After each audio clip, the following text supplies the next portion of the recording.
Evolution is almost always a positive thing in a Pokemon. A Pokemon gets stronger, better stats, better move pool, maybe even a better typing, and a new ability. This is why the most popular tier of OU is usually filled to the brim with fully evolved Pokemon, since under-leveled and unevolved Pokemon usually don't fulfill their max potential. They get outdone by other mons, but once in a while, there will be Pokemon who can shine even without being evolved. So I wanted to see which unevolved Pokemon is actually the best. And to do this, it is very simple. I will be examining each of these Pokemon's competitive career and seeing which one has the most impressive one to determine who really is the best unevolved Pokemon. Number 1, Porygon-2. Porygon-2 only gets a boost in 20 in its base stat total when it evolves. Not only that, but Porygon-Z, its final evolution, subtracts 20 points away from both of its defensive stats. The only stats that gets a boost once he's fully evolved are his speed, which goes from 60 to 90, and a special attack, which goes from 105 to 135. So essentially, Porygon-Z, his final evolution, is a normal type Pokemon who is a special attacker with, an above average attack stats,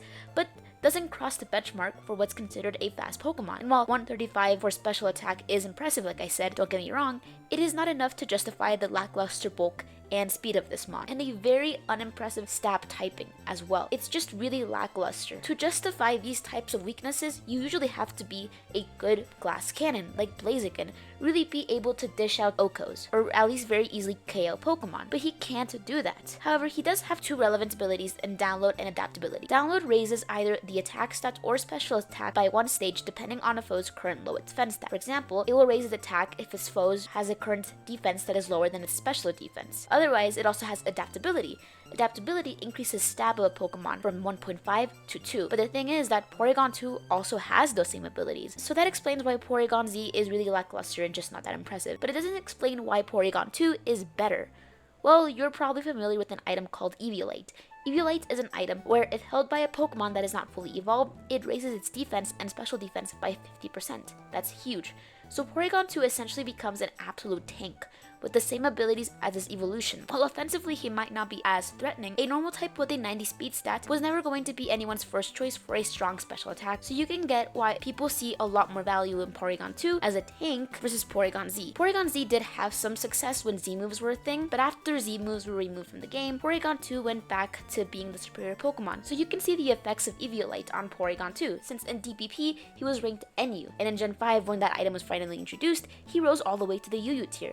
That defensive boost was a hugely positive thing for him. As you can see, they're almost always ranked at the same tier, but usually Porygon-Z is chosen since more often than not, he can tank more hits and will stay around for longer. Next is Bisharp. Bisharp is only recently in this gen an NFE because obviously King Gambit was introduced, so it doesn't have as much of a history as the other Pokemon. This section will be a lot shorter, but I did want to mention him because, well, he is a fairly topical Pokemon. Bisharp has always had a fairly impressive career. He might not come to mind as the most important mon, or the most threatening mon, or even a OU staple, but he started out his debut generation in a pretty good way, in the UU tier in Gen 5. It was mostly used as a Swords Dance sweeper, but this gen was defined by strong ground types, like Lando, or the relatively unbanned Garchomp, or the new Excadrill, so making its way to the OU tier was going to be very hard for Pokemon like him, who had a weakness to ground. He wasn't going to stand a chance in the super hyper-oriented game of Gen 5 OU. The next generation, however, was huge for him.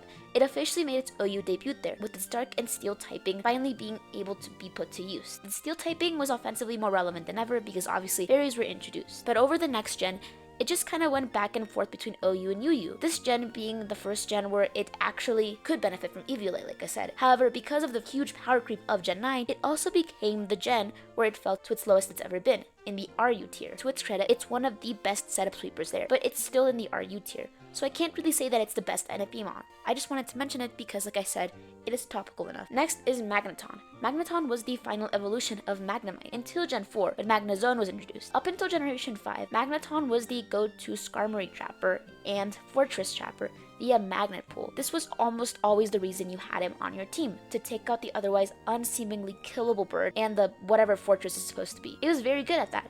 Apart from one gimmick he said Skarmory could maybe run to take out your Magneton, it was pretty much beating Skarmory 100% of the time, and he was the go-to Skarm trapper, like I said. There wasn't anyone else for the longest time, until Generation 4, and so Magnezone dropped to NU, since it didn't have much to offer compared to its evolution. It was being outdone in power creep, and this continued up until Generation 5, where Magnezone was pretty iconically still part of OU. It was the second half to the Drag Mag strategy, where because Gen 6 was filled with dragons, and it's one of the best offensive types at that point, and the only Pokemon that could tank dragon types move happened to be steel types, Magnezone was more relevant than ever, trapping opposing steel types, and by opposing steel types, I mean mostly Ferrothorn. And it was this gen where Magneton rose from NU to RU. That may not seem that drastic, but the power creep from Generation 4 to 5 was huge. It was super hyper offense oriented, like I said, with dragons and ground types running around, spamming their strongest moves. So it was pretty impressive that he could actually manage to rise up via, obviously, Eviolite. Magneton took a much more defensive approach. It was a solid Pokemon in this gen, and since the power level was so high, it wasn't an easy feat. It was constantly dishing out strong Thunderbolts, and in Generation 7, eventually, it actually rose up to UU, where it was charged with taking off foes like Scizor, Klefki, and Empoleon, who otherwise seemed practically invincible. Ultimately, it did start to fall off after that, but it had a fairly impressive career. Next is the winner of this video, a certain pink blob with a very high HP and special defense stat. The Pokemon that we all knew was going to win this video, Chansey. Chansey was introduced as a single stage Pokemon in Generation 1. She was one of the best Pokemon in RBY, being on almost every single team. She was a must. She was one of the best, along with Tauros, Exeggutor, Snorlax, and Gengar. Her huge special stats, not special defense, because at this point special defense and special attack are one, meant that offensively, she was very, very menacing. She was not just a beast on the defensive front. She took much more of a role as a tank, dishing out pretty powerful attacks. And it didn't look like she was going to be outdone by anyone, because who else was going to match that huge special defense stat and HP stat, of course? Well, in Generation 2, Blissey was introduced. She showed up, and she was just Chansey with better stats. She only got better with time as well, as this gen, held items were introduced, which means that she had massive bulk, immediate recovery, combined with a passive recovery of leftovers. In Generation 3, when abilities were introduced, Blissey got natural cure as well, so it became pretty much impossible to cripple via status conditions as well. However, even though during the gens of 1 through 4, Chansey was regulated to the UU tier, she was absolutely outstanding at this. Being UU consistently is not an easy feat. She consistently took down threats throughout all of those years. Nobody could match her. She was the go-to wall for any special attacker. However, in Generation 5, as you already know, Eviolite was introduced. However, because Gen 5 was again so hyper offense oriented, Blissey and Chansey didn't actually have a huge significant part in the metagame. They were still ranked pretty high, but they weren't used that much. However, flash forward one more gen, and now Chansey can fully enjoy the benefits of Eviolite because Gen 6, after the stall bans, was much more balanced. Now, just because Gen 6 was balanced doesn't mean they don't have any impressive special attackers. Chansey was still taking on threats like Serperior, Mega Charizard Y, Latios, Tornadus, and Zapdos.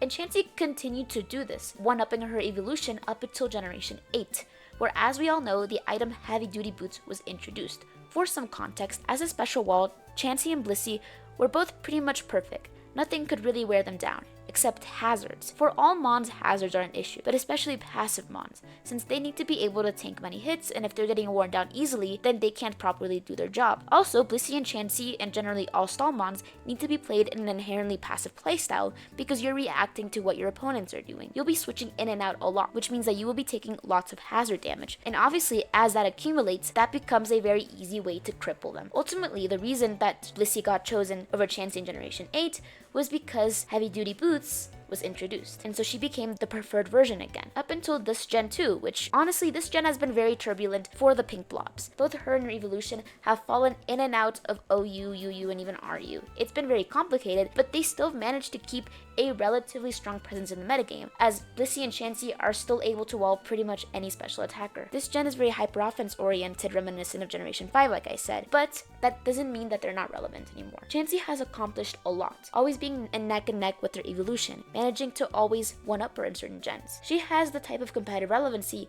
that very few Mons have, no unevolved Mons have, and even most fully evolved Pokemon can only dream of having. She's even a pretty perfectly designed special wall, as her typing makes her incredible at this. See, normal may not seem like a particularly good defensive typing, and it's not, but because normal only has one weakness to fighting, she can pretty much be a reliable switch-in to any special attacker, with the only moves that can really hurt her being Psyshock and Secret Sword.